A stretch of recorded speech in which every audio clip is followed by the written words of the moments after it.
Disciples of Jesus Christ Ministry. Historical Books, Holy Bible, Beduus James.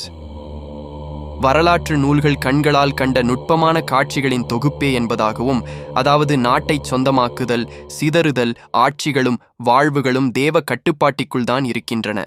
ஒரு பேரரசு வீழ்ந்த பின்பு வேறே ஒன்று தோன்றி வீழ்கிறது. ஒரு கலாச்சாரம் பின்பு வேறொரு தோன்றுகின்றது.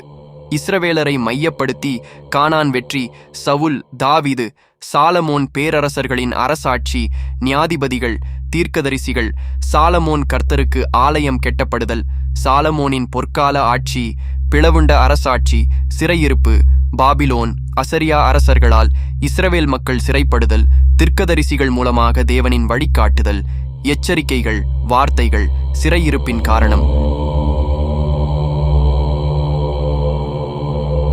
பிளவுண்ட அரசர்களின் தவறான இஸ்ரவேல் யூதா மக்கள் வழிநடத்தப்படுதல், பாகால் விக்கிரக ஆராதனைகள், பாகாலுக்கு பலியிடப்படுதல், தேவனின் கோபாக்கினி போன்றவைகளை விரிவாக காணலாம்.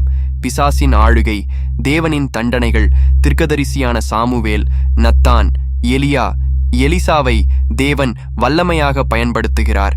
வரலாறு நூல்களான யோசுவா, நியாயாதிபதிகள், ரூத்தின் சரித்திரம். 1 சாமுவேல், 2 சாமுவேல், 1 ராஜாக்கள், 2 ராஜாக்கள், 1 நாளாகமம், 2 நாளாகமம், எஸ்ரா, நெகேமியா, எஸ்தர் போன்ற சரித்திரத்தை வாசிக்கலாம்.